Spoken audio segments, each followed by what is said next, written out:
오늘은 11장 37절부터입니다. 37절 예수께서 말씀하실 때에 한 바리새인이 자기와 함께 점심 잡수시기를 청함으로 들어가 앉으셨더니 한 바리새인이 우리 예수님을 점심 식사 자리에 초대를 했습니다. 이 사람이 회심한 건지 시험하기 위함인지는 알 수 없지만 좋은 경우는 거의 없었죠. 우리 예수님도 그걸 하시겠지만 일단 초청에 응해 주셨습니다. 38절 잡수시기 전에 손 씻지 아니함을 이 바리새인이 보고 이상히 여기는지라. 예수님이 식사 전에 이제 손을 씻지 않고 이렇게 식사를 하시니까 이상하게 여겼죠. 우리도 요즘은 다 식사 전에 이렇게 손을 씻거나 이제 물티슈로 닦긴 한데 우리 예수님이 아마 일부러 안 하신 것도 있는 것 같아요. 그래서 손을 안 씻으시니까 이 바리새인이 이상히 여기는지라 이렇게 했죠. 여기서 이상히 여겼다는 것은 그냥 아주 벌레 보듯이 봤다 그런 의미입니다.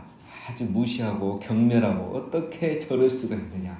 손 하나 안 씻은 걸 가지고 왜 이 정도로 심하게 봤느냐 하면 유대인들은 그 전통이 있죠. 항상 음식을 먹기 전에는 손을 씻어야 한다라는 게 있는데 그게 이제 오늘 우리 같은 어떤 위생적인 의미도 물론 있겠지만 이 사람들의 그 전통 미신이죠. 어떻게 보면 그 사람이 자는 동안에 이렇게 자면 귀신이 와가지고 이 사람 손에 다 앉아 있다가 해가 뜨고 닭이 울면 귀신이 이제 떠난다.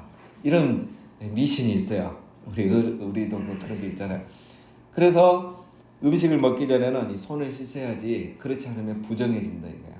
또 하나는 예를 들면 이제 시장이나 이렇게 가면 이제 우리가 물건을 바로 사는 게 아니잖아. 들었다 놨다 하잖아요. 그러면 이거를 나만 만진 게 아니라 분명히 이방인들도 만졌을 거란 말이에요. 그럼 나도 모르게 이방인하고 접촉이 되는 거죠. 그래서 항상 밖에 갔다 들어오거나 음식을 먹기 전에는 손을 씻어야 돼요. 이게 자기들의 전통입니다. 율법은 아니고. 그런데 예수님이 그거 다 알면서 30년 동안 거기서 살았으니까 다 알면서 손을 안 씻으니까 벌레 보듯이 보는 이유가 있는 거죠. 그들 입장에서는. 39절 주께서 이르시되 너희 바리새인은 지금 장과 대접의 것은 깨끗이 하나 너희 속에는 탐욕과 악독이 가득하도다. 어리석은 자들아 밖을 만드시니가 속도 만들지 아니하셨느냐. 예수님이 벌써 그 생각을 하시고 중요한 교훈을 주시죠. 손을 씻는 것보다 내면의 거룩함이 더 중요하다라는 거죠. 그런데 바리새인들은 겉은 깨끗하게 하는데 장과 대접에 겉만 깨끗하지 속은 깨끗하게 안 한다는 거죠. 그러니까 외식적으로 보이는 건 잘하는 거예요. 손 씻는 거라든가 금식하는 거라든가 이런 건 잘하는데 그들의 속은 무엇이 가득하다? 탐욕과 악독이 가득하다.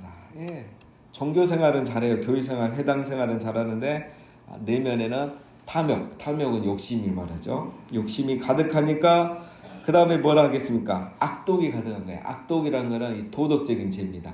사람이 욕심이 있으면 뭘 못합니까? 그렇죠? 다 기업의 어떤 그런 문제들, 이 사회 구조의 문제는 다 이 욕심, 그죠? 권력과 힘을 가진 자들이 욕심을 가지고 그걸 채우려고 하다 보니까 불의를 행하는 거예요. 악독을 행하는 거죠. 이 바리새인들도 그런 거예요. 근데 이 바리새인들은 특별히 뭐에 욕심이 많았냐? 돈에 욕심이 많았어요. 돈에. 뭘 보면 아느냐 이제 뒤에 나옵니다. 그래서 바리새인들이 보면 이제 굉장히 거룩해 보이죠. 교회에 해당에 빠지지 않고 예배 잘하죠, 기도 생활 잘하죠, 금식하죠, 11조 잘하죠. 이러니까 너무 경건해 보였는데 하나님이 딱 봤을 때는 외모를 보지 않고 중심을 보는 예수님이 딱 보니까 아니에요. 안에는 탐욕과 악독이 가득합니다. 겉도 중요하지만 속이 더 중요하죠. 우리 디모데후서 2장 20절에 보면은 큰 집에는 큰 그릇, 은 그릇, 여러 그릇이 있는데 누구든지 이런 것에서 자기를 깨끗하게 하면 귀히 쓰는 그릇이 된다 그랬죠. 내면의 거룩이 더 중요하다라는 거죠. 그래서 이제 예수님이 또 좋은 교훈을 줍니다. 너희는 겉은 깨끗한데 안에가 더럽다. 탐욕과 악독이 가득한데 그러면 어떻게 해서 내면까지 거룩해질 수 있느냐? 41절에 그러나 그 안에 있는 것으로 구제하라. 그리하면 모든 것이 너희에게 깨끗하리라. 너희가 지금까지 탐욕과 그 악독으로 모았던 그 모든 물질들을 어떻게 하라? 다른 사람들에게 구제해라. 나눠줘라. 참된 경건은 외적인 경건만이 아니라 백성을 구제하는 데 힘쓰는 것이다. 가난한 자와 고아를 돕는 것이다 라는 거죠. 자, 그러면 이제 구제하면 정결해지느냐? 그건 아니죠.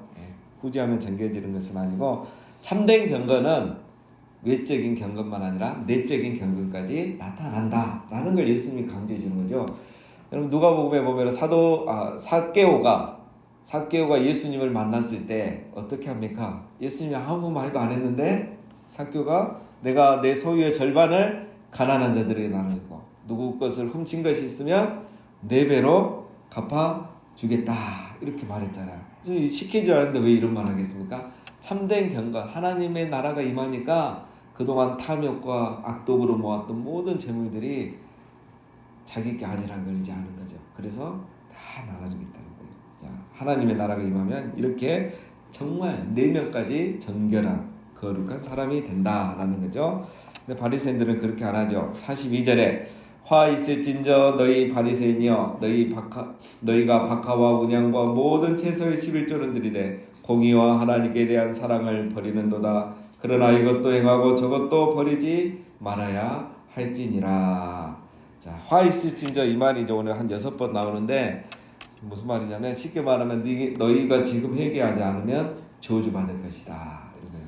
그래서 뭘 경고합니까? 첫 번째는 박하와 운양은 향신료입니다. 향신. 그다음 모든 채소, 그러니까 우리로 말하면 뭐 상추, 깻잎, 배추, 김치 뭐 이런 거 다 말하겠죠. 자, 바리새인들은 자 이런 것에 11조까지 다 드렸다는 거예요. 그러니까 우리로 말하면 뭐냐면 우리가 이제 한 달 월급을 받으면 이렇게 11조를 드리잖아요. 생활비를 받으면. 근데 이제 그러다 또 돈이 또 이렇게 뭐 다르게 생긴 경우가 있잖아요. 뭐 5만 원, 10만 원 생기면 그것도 다 1,000원씩 떼고 거기까지는 괜찮아요. 근데 이 채소 옆집에서 김장했다고 김치 2포기 갖다 주면 그 2포기의 10분의 1을 계산해 보니까 560원이야. 이 560원을 또 주일날 11조 드리는 사람이 바리새인이에요. 그러니까 잘하는 것 같습니까? 못하는 것 같습니까? 잘하는 거죠. 대단한 거죠. 이게 쉽지 않잖아요. 율법을 이렇게 철저히 지키겠다 이거예요. 그렇게까지 안 해도 되는데, 자 그러면 왜 이제 이 사람들은 이렇게까지 하느냐?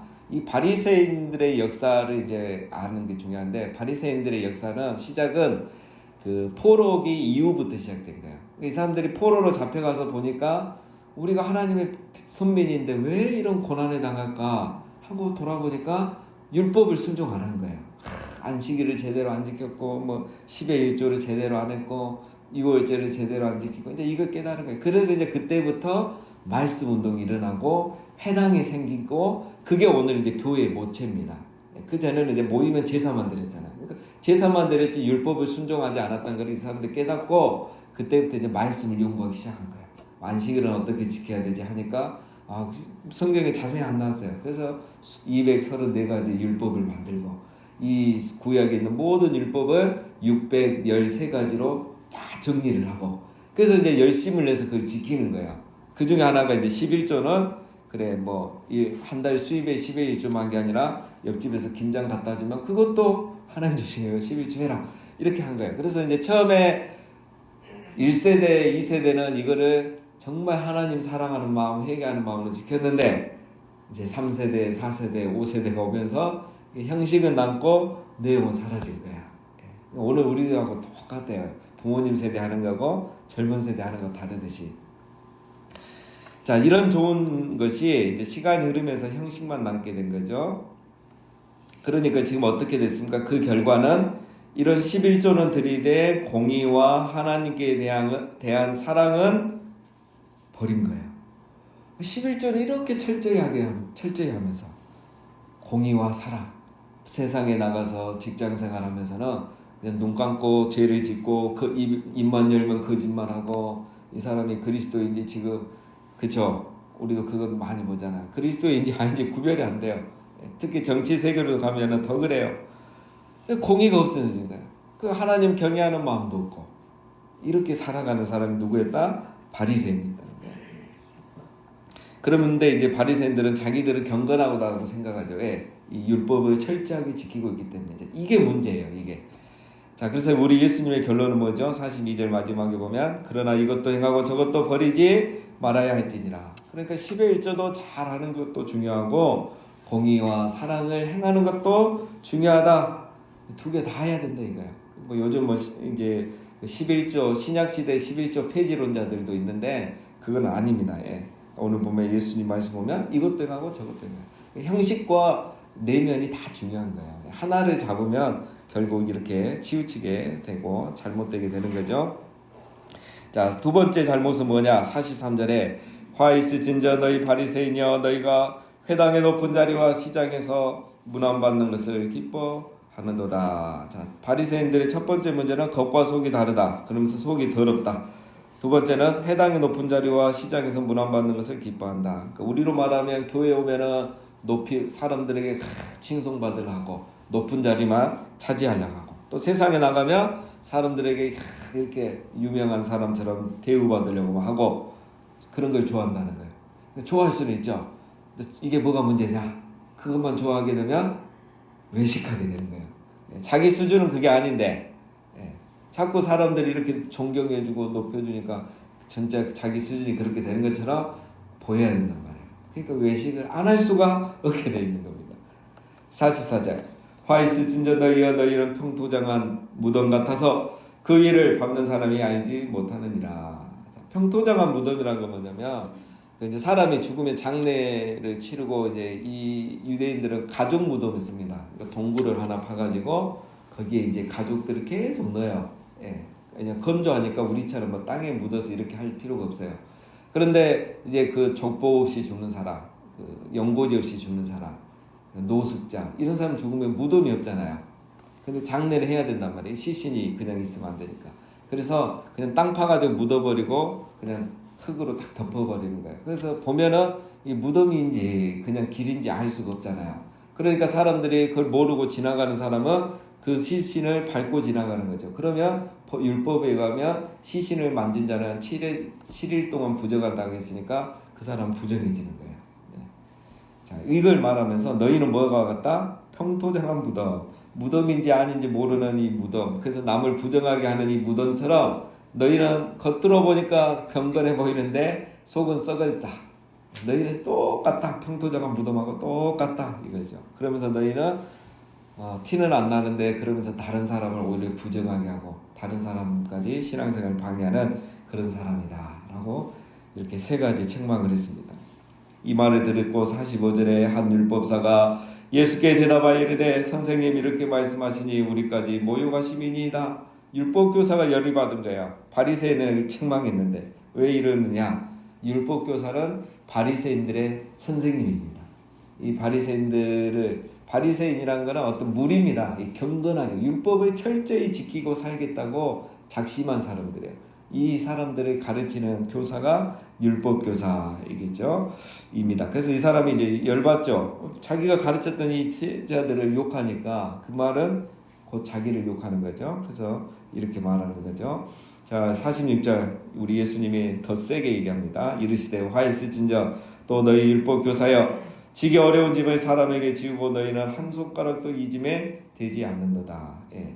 예수님의 이 율법 교사까지 이제 싸잡아서 세 가지 책망을 합니다. 첫 번째는 너희도 실천하지 않는 것을 다른 사람에게 강요하는 아주 너희 못된 선생들이다. 그렇죠? 율법을 613개로 이렇게 나눈 사람들이 누구냐면 율법 교사들이에요. 율법학자들. 이 사람들에게 그걸 나눠서 만들어서 가르치니까 바리새인들은 그렇게 지키는 거예요. 근데 문제는 뭐냐? 율법 교사는 율법을 가르치는 사람이기 전에 연구하고 지키고 가르치는 사람입니다. 자, 최초의 율법학자가 누구냐면 누구죠? 에스라. 에스라가 보면은 에스라 7장에 보면 에스라는 여호와의 율법을 연구하여 준행하며 율례와 규례를 이스라엘에게 가르치기로 결심하였더라. 율법학자는 연구하고 자기가 지킨 다음에 가르치는 사람인데 지금 이 율법학자들은 자기들은 안 지키면서 가르치기만 하는 거예요. 그러니까 제자들이 이렇게 외식하는 신앙이 돼버리는 거죠. 자, 47절. 화 있으신저 너희는 선지자들의 무덤을 만드는도다. 그들을 죽인 자도 너희 조상들이로다. 이와 같이 그들은 죽이고 너희는 무덤을 만드니 너희가 너희 조상의 행한 일의 증인이 되어 옳게 여기는도다. 이러므로 하나님의 지혜가 이르렀으되 내가 선지자와 사도들을 그들에게 보내리니 그 중에서 더러는 죽이며 또 박해하리라 하였느니라. 자, 이거는 무슨 말이냐면 율법사들이 구약, 쉽게 말하니까 구약 시대 죽은 선지자들의 무덤이 있을 거 아니에요. 그럼 그 무덤을 우리로 말하면 이장을 해주고 또 비석을 세워준 거예요. 왜 이런 일을 했느냐? 구약의 선지자들은 다 하나님 말씀 전하다가 그 말씀 순종하지 않고 듣기 싫어하는 이 백성들이 죽였잖아요. 그런데 우리는 그 조상들하고 다르다. 우리는 선지자들을 그렇게 무시 안 하고 존중한다. 그래서 그 선지자들을 무덤을 좋은 곳으로 이장해주고 훌륭한 분이라고 비석도 세워준다. 이렇게 하고 있어요. 율법학자들이. 그러면서 의미는 뭐냐? 우리는 그 선지자들을 존중하고 그들의 말씀을 듣고 지키고 연구하고 순종하는 사람이다 라는 것을 보여주는 거예요. 우리는 저 선지자들을 이렇게 계승하는 사람들이다. 이렇게 하면서 자기들이 옳다고 주장하고 있다는 거예요. 그러나 우리 예수님은 아니다. 너희도 그 선지자들을 죽인 너희 조상하고 똑같은 사람이다. 율법을 안 지키고 있지 않느냐. 공의와 사랑을 행하지 않고 있지 않느냐. 그러면서 이제 그들을 책망하는 겁니다. 50절. 창세 이후로 흘린 모든 선지자들의 피를 이 세대가 감당하되 곧 아벨의 피로부터 제단과 성전 사이에서 죽임을 당한 사가랴의 피까지 하리라.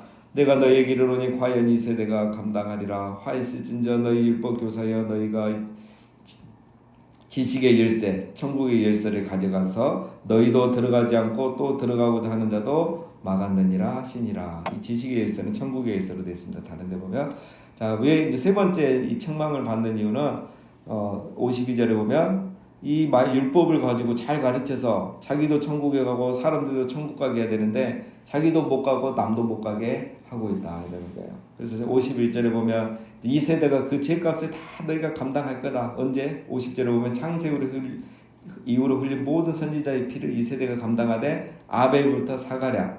자, 갑자기 왜 아벨과 사가랴가 나오냐면 아벨은 구약 시대의 첫 순교자죠. 그 다음에 사가랴는 그 역대하에서 여호야다의 아들입니다. 그래서 구약에서 히브리 성경에서는 제일 뒤에 있는 성경이 역대하예요. 그러니까 역대하의 마지막 순교자가 사가랴. 그래서 구약 시대 처음부터 마지막 순교자들의 모든 핏값을 너희 이 세대 너희들이 감당할 것이다 라는 이런 엄청난 경고를 주시죠. 자, 그렇게 했는데 어떻게 합니까? 53절에 거기서 나오실 때 서기관과 바리새인들이 거세게 달려들어 여러 가지 일을 따져먹고 큰 소리쳐서 예수님께 따지고 그 입에서 나오는 말을 책잡고자 하여 노리고 있더라. 예. 자, 우리 예수님이 이렇게까지 세게 얘기하셨는데, 그렇죠. 지금까지 본 것 중에 제일 세게 얘기하셨는데 회개한 게 아니라 여전히 예수님께 따지고 큰 소리치고 오히려 이제 예수님 잡아 죽이려고 하고 있는 모습을 우리가 보게 됩니다. 자, 오늘 말씀을 통해서 우리에게 중요한 교훈은 우리가 새벽 기도에 나오는 이런 외적인 경건도 중요하지만 말씀을 듣고 우리의 속사람이 정결해지는 것이 더 중요하다는 말씀입니다. 그래서 우리가 새벽에 하나님 이 새벽에 우리의 속사람도 정결하게 해 주시옵소서. 내가 기도하고 말씀을 아는 만큼 내 안에 탐욕과 학독이 사라지게 해 주시옵소서. 내가 예배도 하고 기도도 하고 11조도 드리지만 또 공의와 사랑도 행하는 주의 백성 되게 주시옵소서. 우리 다 같이 새벽에 이 기도의 제목을 가지고 함께 기도하시겠습니다.